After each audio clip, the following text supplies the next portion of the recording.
Hailing frequencies open, and welcome to Star Trek Discoverage, the live podcast that boldly goes into excruciating detail about this week's episode of Star Trek Prodigy.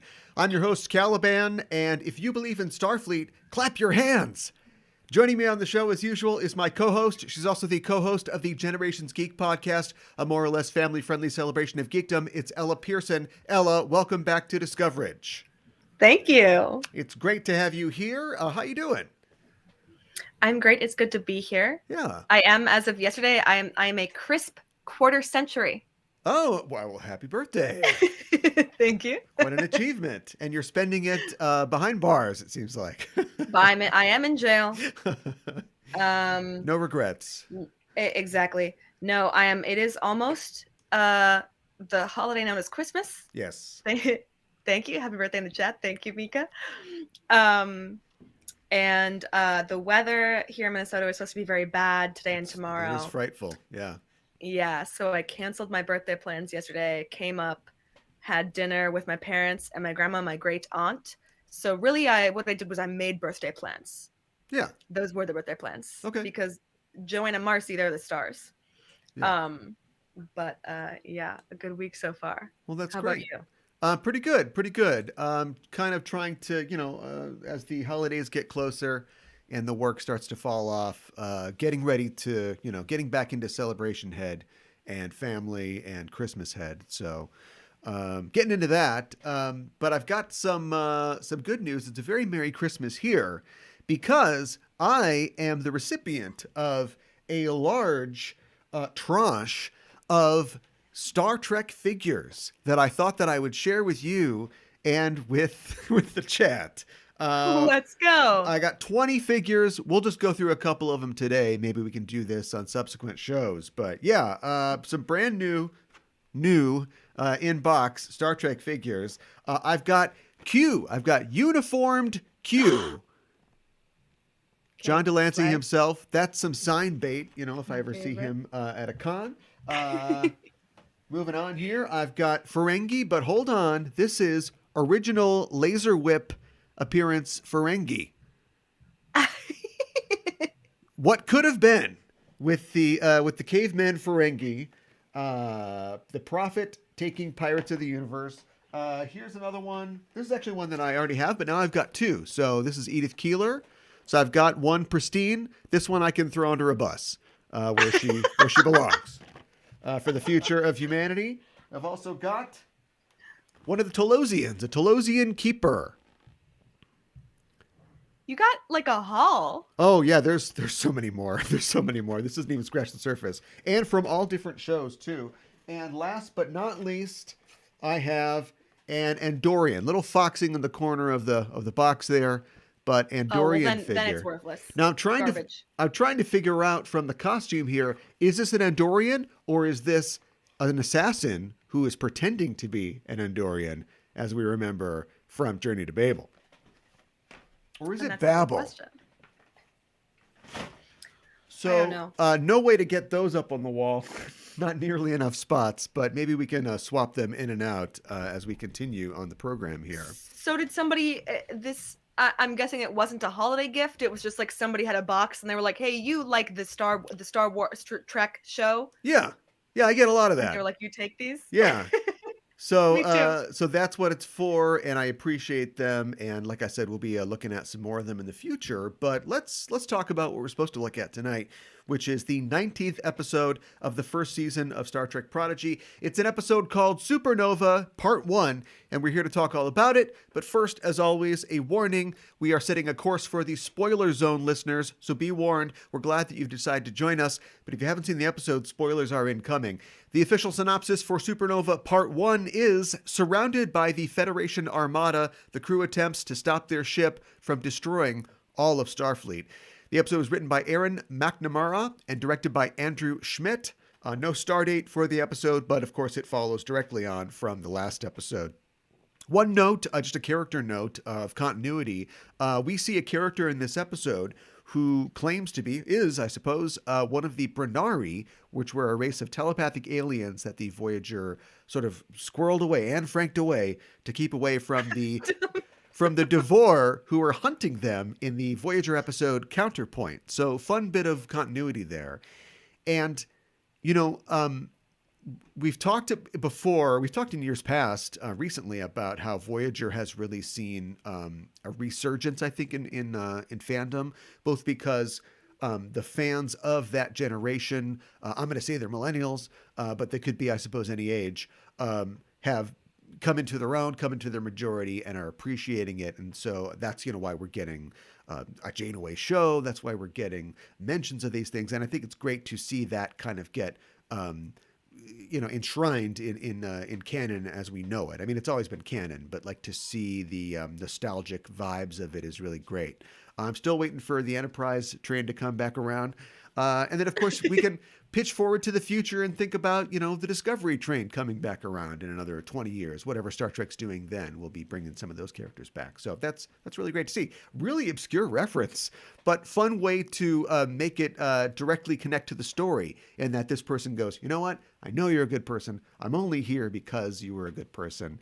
So that was a really neat touch, I thought. And a little bit of a tearjerker. Yeah, no kidding. Yeah, yeah, it was got a little misty. yeah, right. It's a little dusty in this brig down here in the ship. Well, let's something in my eye in the basement. let's talk about the episode itself. What'd you think about the episode, Supernova Part 1? I liked it. I thought it was awesome. I feel like the 2-part finale Yeah. is becoming more and more popular. Yeah. But I thought it was a great part 1 to a finale. I was, as with a couple of episodes in the second part of this season, I thought it was very serious for a kids show. The fight scene, the way our bestie, the off-brand General Grievous, like turned into like a spider humanoid thing with the like Doc Ock things. Yeah. I was like, if I was a kid, I think that would scare me. Yeah. I think I would be afraid. But sometimes life is scary, and the kids, they should learn. They should learn early. Yeah. Right. Not to trust authority. Right. And I appreciated and enjoyed the way that, like, good comic guy, here's a comic reference. A lot of times, the X-Men will fight a villain, be it a singular villain or another group of villains. And that first fight will go badly because they're not working together. Their powers are all specifically nullified by somebody else's powers or abilities. But then when that second fight comes back around, then the X-Men, you know, are ready. They know what to do.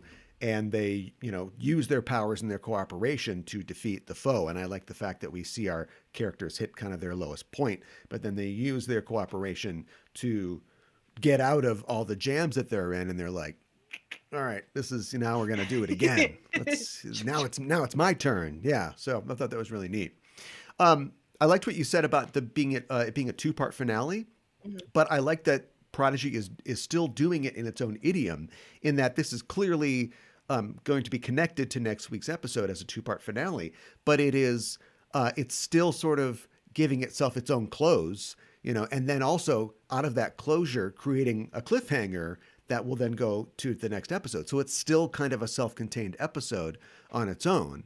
And I thought the emotional resolution of the episode was really great in having, you know, the construct go off. It's bad news. It's going to cause trouble. But specifically having the characters appeal to the non-Federation allies that they have to, you know, ask them to provide assistance. And it's that thing where, you know, we've seen this in recent Star Trek shows a lot, where we're in trouble, but we're Starfleet and we can do it. And this is kind of them saying, like, we're not Starfleet, but we believe that Starfleet is something worth saving, so we can't do it. Can you help us do this? You know, we've helped you. We'd appreciate it if you help us. And people show up. Although they're never going to live this down. The Klingons are going to talk about this forever. Remember when we had to come in and we had to do the thing? And yeah, you're never going to get out of that one. Also, who else besides the Klingons, when listening to Gwyn talk, I was like, is she really saying that they should just put their ships between the Starfleet ships and take the phasers? Yeah. And the Klingons came in, and I was like, oh yeah, she literally meant take the fire. Yeah. And who else would, I was kind of an insane request, and who else besides the Klingons to be like, hell yeah. Yeah. Yeah, the Vulcans showed up. The Ferengi and the Gorn showed up Shocked, too. though. very surprising. Yeah. So again, we're getting like this telephone game of like what the Hmm. future is like, post Voyager. We still haven't really had a show that's decided to show us all that. But apparently, yeah, the Ferengi are a lot closer to the Federation at this point. The Gorn are in some kind of alliance with the Federation at this point, and so that's a very hopeful thing. If they could just get over their hatred of augments, then we'd really be getting somewhere. Um, we were watching this, and my girlfriend made the point that she's like, he's going to get in. Dal is going to be the first The first. augment Starfleet officer, and he will be sort of the first person that people go, okay, they're fine, they're all right. Purple guy, no problem. I think for sure. Like, I mean, maybe a couple seasons from now, but I would be surprised if that's not where we're headed. I mean, maybe because, again, another good lesson to learn besides the whole teamwork, besides the whole teamwork lesson Yeah. is like sometimes your goals don't work out. So I think it would be a good decision either way for the show, for like Dal to not be in the academy, or for like him to be the first one. Get used to it, But like, kids. Disappointment. get It's a used to real it. thing. So it's okay. Yeah. Sometimes things don't work out. Sure. Yeah. That's okay. Yeah. I also like that they are still pursuing this quest, and instead of, we've talked about how I don't know if it's because it's a show for younger viewers or if it's just the way they want to do things, but we'll set something off and up, and we'll get a payoff pretty soon. But them achieving this goal of like reaching Starfleet to realize their ambitions has become a longer term goal for them. And even in this episode, it's kind of once again sort of yanked out of reach. And Dal's character moment is kind of like it's permanently out of reach. As far as he knows, there is no remedy for this, and that motivates him to say, no, give me the gun. I'm going to do this thing because that's all we've got. So that's interesting. Like I said, and I agree with you and my girlfriend. I hope that that turns around for him. Do you see, skipping ahead just for a second, what do you see happening like in the finale? What do you see happening in the second season? Do you think that this will wrap up with notes of disappointment, but wrap up mostly cleanly, and then we will possibly jump forward to seeing them in Starfleet in the second season? I mean, we need another cliffhanger, right? So I'd be At the surprised end of if, this season, after yeah, 20 episodes. yeah. Okay. You're addicted to Um, cliffhangers. don't you think? I mean, a season finale, you Jellicoe's know, like, good job. You can't join Starfleet. I'm an asshole. I'm good job. Jellicoe. That's why they And brought now me to in. jail. Yeah. They brought me in specifically to But I tell mean, kids no. because they got to hook you into the next season. You know what I mean? So like, there's Yeah. gonna be maybe it'll be a happy cliffhanger. Maybe they'll be like, and now we're on our way to Yeah. Earth. Um, Do we think that this is but it for our diviner? Because Obi-Wan Kenobi's at the end of this thing. yeah, I was gonna say the Thanos snap. Um, Yeah. But yeah, I mean, he's got to be dead, right? Where else? Where? I guess we don't know anything. But I was like, where are we going with the Voldemort bit? I don't know. There's so much that we don't know about the Yeah, well, that's the thing. Solanians. And they glow. That not often, but they're glowing now. You glow? You're a glower? I don't really know what's going on with that. Essentia, if this is her just flying away and then we don't see her again, I mean, she'll still be out there, I guess. Yeah, I mean, there's definitely, look, all the loose ends are not tied up in any way. I mean, we've got to have Chakotay next episode, right? Oh, well, you'd Do you think think? so. Oh, maybe season 2 is the quest for Chakotay. After all, I mean, after everything, I was going to say they've got to talk to Janeway actually face to face, Yeah. right? And not the whole like the bit. I loved the bit, but now I'm ready for her. I want her little feet on the protostar. Yeah, yeah. They did a great job of introducing something very very threatening and disconcerting, and then kind of wrapping it up in this episode, and then going, "Oh, just kidding, it's back." I don't think there's any way that they could go to the future, like save Chakotay, come back, in one episode. That's going to have to be farther down the road, I would think. But Yeah. I don't know. This show's efficient. It's nothing if not efficient. I mean, maybe you're right that that'll be next an arc for next season. Yeah. Maybe they'll put the Starfleet Academy, on the sidelines. If I found out that I wasn't allowed at Starfleet Academy, I'd be like, Oh, hell no. let's take a moment, let's take a I'm breather. going to cut that big tree down. I'm gonna cut that big tree down. I'm going to pee in the fountain. Exactly. I loved, Star Trek has never been above a heavy-handed metaphor, and I loved that one of the tactics of the construct to destroy the Federation and sow chaos is to destroy the universal translation technology. And we always wonder, I guess there's a scene like this in Discovery, but we always wonder, is everybody on the bridge like talking English? Like when you join Starfleet Academy, do you have to just learn English or standard or whatever they call it? Standard. And of course, that's not true of our Delta Quadrant people. They all speak different languages, and so they are riven, by these differences. And something that was just really great was just the idea that like Gwen knows all these languages, and it is a skill set that she has. Remember, way back at the beginning, she learned all these languages so she could torture people more effectively. This was a she admitted that though. This is She said, I learned these for evil, but now I will use them for good. Yeah, and it was a malevolent thing that she, being a good person, was able to turn into something good, and that's like an 18 episode payoff, and it just shows, I think, the great planning and the understanding of what makes a Trek story a story by the guys that wrote the show. I thought that was really great. Also, Dow. Learning to step back and kind of continuing his arc and could have been the guy that says, all right, now let's do it. But he's like, no, I don't have the skills here. So Captain Gwyn, you go ahead and take this. That's a big moment. Yeah. I feel like that was huge for his character too. Cause I feel like people really disliked him at the beginning because he was so like overconfident. You know what I mean? Just like too sure of himself, cocky. And so, yeah, for him to like take the step behind the captain's chair, that was awesome. Yeah, that was a big deal. People like a cocky Star Trek character, right? Everybody loves. I certainly liked him. The outrageous O'Connor. Your Tom Paris's. Your William Rikers, even perhaps. Exactly.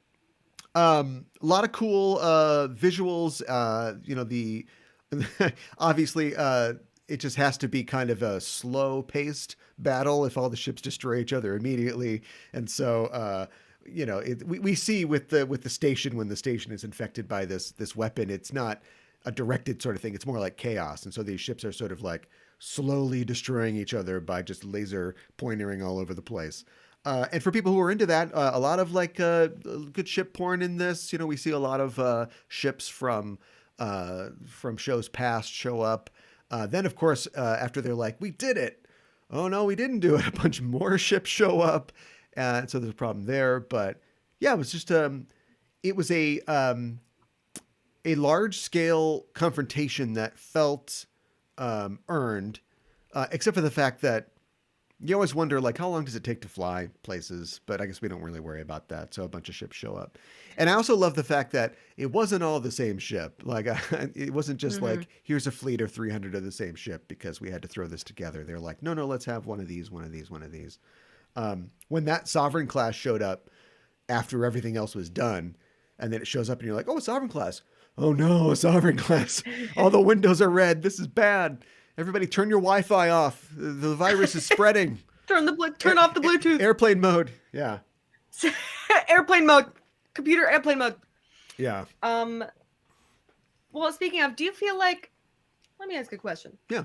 Not to be a Debbie Downer.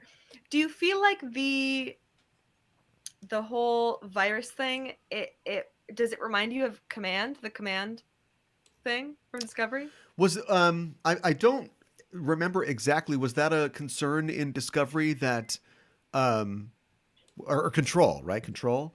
They had to just kill Control because it would yeah. I don't like I said, I guess it kind of does.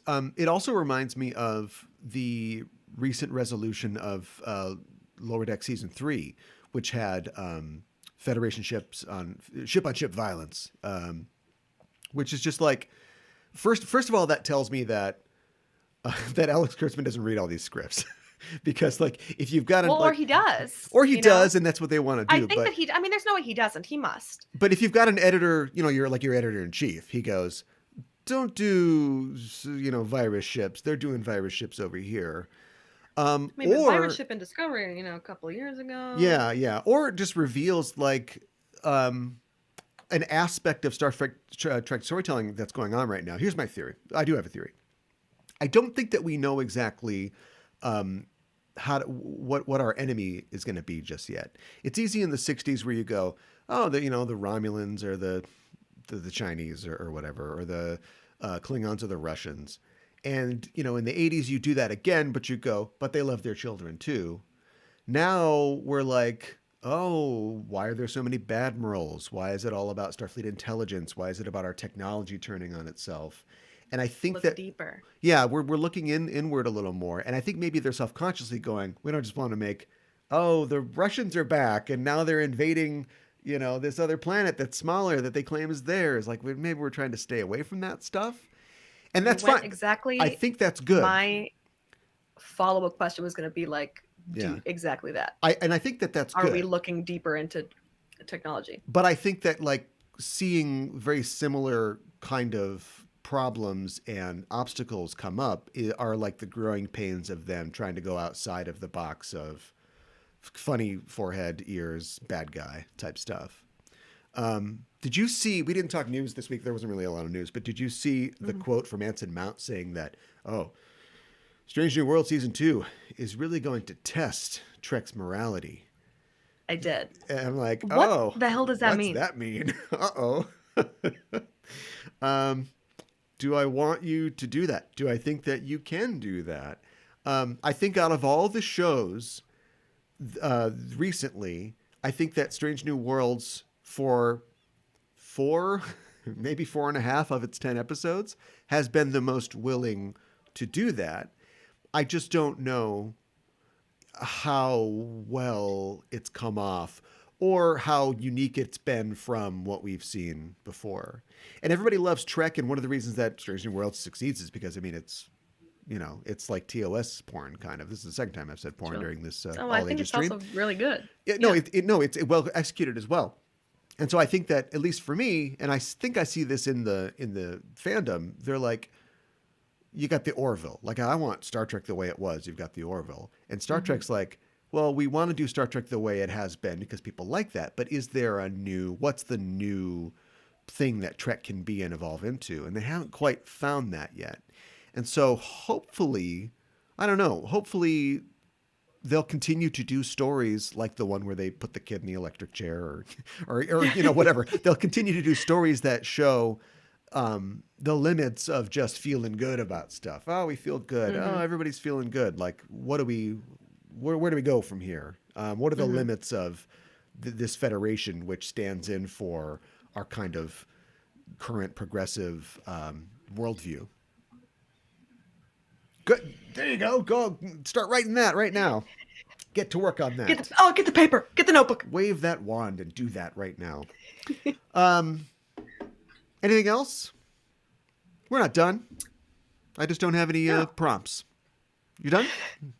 I feel like we haven't talked. Did we talk enough about the episode itself? I feel like we always. What's funny is that because I'm with my family. My mom today was like, "How long will the podcast take?"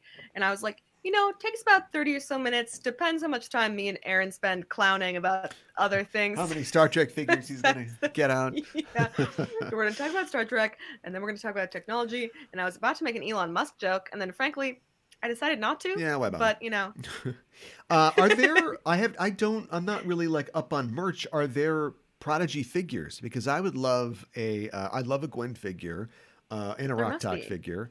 And I would like a Dreadnought figure too. And I was thinking about. Have you played the game? No. I'm going to do that over Christmas. I actually ended up buying a bunch of games that I didn't think I was going to buy, but I am going to get that one and play it. I knew I had to buy it. Yeah. Like I bought it the day it came out. Yeah. Because I was just like, now I'm spending, and Switch game. This is why I've never been like a video gamer, because they're always so expensive. But it came out, and it's like, of course, Star Trek game, need it. Yeah. But I've literally never opened it. It has a 2-player version. Oh yeah. We did plug my Switch in to the big TV in my grandma's basement. Whoa. And I'm looking because my dad is listening to the podcast Oh. on the couch with me. And like, I was thinking that maybe it's time to crack it. It is Christmas. Maybe it's time to crack it open. Yeah. Yeah, I'll have to get. I was kind of waiting for a sale, but I was like, I should probably buy it like full price, to Oh, show that's not going on support. sale. Yeah, Um, that's not going on sale. but like one dreadnought is that's a handful. I can't imagine what would happen if they go to the future and there's like 100 dreadnoughts. Like they're in a lot of trouble. Sorry, Chakotay. You can just Akuchimoya right Sorry, there. Chakotay. We're gonna get out of here. Yeah. Well, I'll tell you what we need to talk about. Yeah. So Picard's supposed to air in February? Is that February right? 13th, I think, like the second week in February. So, yeah. So does that mean that after next week, there's like a month break for the first time in 2 years from Star Trek? I think so, as far as I can tell. I think so too. Yeah. Do you think? And I was talking to my dad about this today because I was like, something must be airing the week they're going to surprise us. And I was Googling and like, when did Disco stop filming and when is Strange New World supposed to come out? And I was thinking like, if it weren't for our podcast, I think that I would genuinely, I don't know if I'd be caught up on Star Trek. And Yeah. I love Star Trek more than like anything. Do you feel like they're oversaturating the market? So they're definitely oversaturating the market, but your question is, do you think it's a bad idea to oversaturate the market? And I don't think we'll know. There's no way for us to know because we don't have viewing figures numbers. and they don't really share the viewing figures. But I mean, Hang on, I'll call John Van Sitters. yeah, Give me just one second. hit that up real fast. But I mean, like, people talk about it all the time. There's continual engagement. Like, do you think that But they've oh my canceled God. the conventions, right? Yeah. So Well, that's separate. Dua Lipa, that's somebody, right? Do you think Dua Lipa is somebody. ever goes like, "Am I oversaturating? I'm going to disappear for a year." No, she's always around. She's singing. She's releasing albums. She's posting. She's touring. A TV show is not a singer, but those are different like mediums, right? It's like well, literally, but yeah. no, I mean like Dua Lipa, like as an example, it's like she drops the album, she drops a single, she has a collab or whatever, and then she's also tweeting and she's also on Instagram, and those are all like different things versus like Star Trek having like 5 shows on at once, Right, and but it being literally year round, once a week, a Star Trek episode. right, but And like maybe this is me being like the age that I am, and I literally never watched, except for like The Walking Dead. Maybe I've never watched like a TV show air every week. Yeah, well, Um, right, but you need to but it seems combine like too much. your age with your studies and your degree and realize that engagement is 100% like the goal right now. And whether or not that would have worked in the past, like does Cheers need to be on every week? And then you've got all the characters tweeting in character. Sam's like, "Oh boy, I saw this hot girl," or whatever. Like, I don't know. But what we're doing right now in the second decade of the new millennium is we're just going full court press. And so all the shows are going. That you've got somebody's writing a blog in Janeway's voice. You've got Will Wheaton telling you what's going on. It's a constant. You've got the video games coming out. That's what we're doing. Absolutely no human being can take that much, and it will be too much at some point, but I just think this is the way that you engage in the marketplace right now. Yeah, I mean, maybe. I also like Phantom Casuals said in the chat, joke about Star Wars versus Star Trek market saturation, which made me laugh because my friends and I have a joke where when we get tired of doing a joke, we'll be like, finish the bit at home. Yeah. And that felt like a finish the bit joke. This joke, finish the joke on the stream. I'll tell you what, as far as the Star Trek versus Star Wars thing goes, Star Wars is a franchise that makes movies for years. Then it makes one or two, made a bunch of shows, but it's made one or two really good shows. And if there's a million think pieces about it. Star Trek has been a TV show forever. And now it's making shows that are good, but it's almost like we just expect it. And here's what they're missing. They're missing a really good movie for people to go, here's my think piece about movies. So where's Star Trek 4? Where's Star Trek 4? Come on. Well, You're letting Star Wars invade your space here. I also think the thing about the Star Wars shows is like, they'll just, I don't know how they're doing it, frankly, because I was never a Star Wars girly. We know this. I've always been a Star Trek girly. Mm. I didn't watch Star Wars until I was like 16 years old. But it's What'd like you they'll think? just. Any good? I thought it was fine. Yeah. They'll drop like 7 episodes, like the Obi-Wan show. I have no emotional attachment or like nostalgia for Obi-Wan Kenobi at all. I watched that show, mind blown, right? Really? I'm very attached, I and I liked didn't it. like the show at all, but Oh no. interesting Okay, reversal. maybe help me. Yeah. But I would love that style for. I mean, I hate to sound ungrateful because really, I'm living the best years of my life. The idea that these new Star Trek shows are airing every week. Yeah. We do the podcast every week. Fantastic. I love it. Yeah, maybe. I'm 25. I'm living my best life, but Hmm. it's interesting. I was a media major. It's interesting. Well, I think definitely and remember, what's incredible is, I mean, look, no matter how you feel about the shows, no matter how you feel about the 78 weeks of Star Trek or Trek or whatever it's been, it's amazing for a company which has gone through the things that Paramount / Viacom has gone through in the last 2 or 3 years to have put out essentially a show almost every week for the last 3 or 4 years. In fact, that's like, stop. That's too And they're much. good. And they're all solid. Yeah, yeah. Absolutely stunning work. Yeah. So maybe like insane. Maybe you're right. Make people want it a little more, make them consistently. I mean, Disney Plus could never. The consistent quality and quantity. Yeah.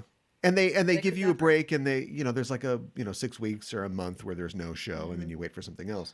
Yeah, maybe a little less, just to prove to people, no, you're getting something quality, instead of just going constant bangers, just dropping left and right. Pull back a little bit, sandbag us a little bit. That's not a bad theory. But they'll never stop. They'll never ever stop. We'll see. They'll have to stop after Picard. They'll have to come up with an all new show. So we'll see. But it is funny though to think. Today I was like a month, and it felt like I was getting a month off of like work or something. I was like, what am I gonna do on Thursdays? The week is I'm not gonna know what day it is for like those entire 4 weeks. I'm gonna be like, where am I? Yeah. What do I do on Thursdays when I'm not here? What did I used to do on Thursdays before this was year round? I don't even remember. I don't know either. We've got in the chat a Worf show. Yeah, hopefully that'll come out of the Picard show. I had an epiphany. I was on my Twitch stream the other day. Every 12 p.m. Central weekdays on twitch.tv right here, just enough trope. I stream video games, and I was playing the video game God of War, and I thought, big burly protagonist, deep gravelly voice, anger issues. Where's the Worf God of War game, God of Worf? And then that took me beyond that. What if Worf found out that the Klingon gods had come back? Remember, they were all killed by the Klingons a long time ago, but they survived. And now Worf, guided by the spirit of Kahless, has to go re-kill the gods of the Klingons all over again. God of Worf. There you go. Sitters, I'm ready to talk. I'm gonna DM jump in Sitters right now about that. Yeah, okay. I'll make sure that you get 50%. So all Twitch streams are TM me right here. So just remember that. Anything else to say? We've done a pretty good job covering this episode, I think. I think we did a great job. Yeah. And I think we'll have even more to say next week once. That part 1 of a finale is always like action cliffhanger. Yeah. And now next week I feel like maybe some substance, I guess somebody's father died. Yeah, they would never again do the famous cliffhanger, obviously the best of both worlds cliffhanger, where we don't know what's going to happen, and then there is the amazing anticlimax of nothing happened at all. But if we told you nothing would happen, you wouldn't have waited all summer to come back and see it. So we have to end on Mr. Worf fire. Now, of course, we know there's another show coming, so they can go, we did it. Oh, we didn't do it. There's so many more ships. This is terrible. please come back next week. So we will come back next week. But thanks for joining us this week, listeners. If you like what you hear, you can follow us on Facebook and Twitter at EISTPOD for updates and to get notified when new episodes of both this podcast, Discoverage, and our main podcast, Enterprising Individuals, are released. You can tweet to us on the show by using the hashtag Discoverage or email us at eistpod@gmail.com. And while you're on the internet, why not head to your listening platform of choice and subscribe to our show feed. Give us a rating and a review because it really helps us out. And if you like the show, tell a friend. Discoverage will return on December 22nd for the 20th episode of the first season of Prodigy. It's also the finale. It's an episode entitled Supernova Part 2, and we'll see you there. We'll be here next Thursday to cover it. We'll be going live once again at 8 p.m. Central, so join us then. Follow us on Twitter or Facebook at EISTPOD to get notified when we are live and broadcasting. In the meantime, why not check out our main show, Enterprising Individuals, which is at enterprisingindividuals.com. Every Wednesday on the show, I and a special guest discuss in excruciating detail a selected movie from the Star Trek franchise, and we have news from the Trek sphere and interviews with special guests. We have our year-end wrap-up show coming soon as well, so check that out. Our most recent episode just dropped. On it, I'm joined by frequent Discoverage guest Gooey Fame for the second half of our discussion about Star Trek Beyond. It's the only Star Trek film we've got for the foreseeable future, so join us as we complete our year of watching Trek films. You can find that show at enterprisingindividuals.com or wherever you get your podcasts. And I have to also shout out the other Star Trek podcast on the network. I'm almost done. It's a show called Backtrekking, where we discuss the origins of your favorite Trek episodes. Our latest episode just dropped, and on it, I'm joined by Mikan Hana of the Sailor Noob podcast, and she's joining me to talk about the Voyager episode concerning flight and the Assassin's Creed video game series, and the one thing that they have in common, Leonardo da Vinci. You can hear that episode at Backtrekking on Twitter or wherever you get your podcasts. Ella, thanks as always for joining me to talk about tonight's episode of Prodigy and remind people where they can find you online. As always, my personal accounts are always Gondor Gold. So when Twitter goes down, I'm Gondor Gold everywhere else. Don't steal it because I don't have anything else to my name. Yes. And if you're traveling for the holidays, you can listen to some back episodes of my podcast, Generations Geek, which I do with my dad. I've been doing for, I think, over 10 years now that I'm 25. I think we started when I was 24. Do you want to wave? Can you hear me through your earbuds? You can't. There's going to be a lag. There's going to be because he's got his little earbuds in. He'll come in eventually. But yeah, eventually he'll be like, oh, wait. Do you want to wave? In the basement. There he is. And if we're lucky, we'll record a little update on Generations Geek of my year this year, which was the craziest year of my life, including San Diego Comic-Con for the first time, the big Chicago convention, obviously, all kinds of crazy stuff. All right. Well, look forward to that. And I'm at KA1IBAN on Twitter, and you can find all of the programs on the Just Enough Trope network at Just Enough Trope on Twitter. Don't forget to subscribe to us and hit the bell icon so you get notified when we go live again. Thanks to everybody in the chat, and that is it for us. Thanks for listening, and we are signing off. This is Aaron for Ella saying, live long and prosper.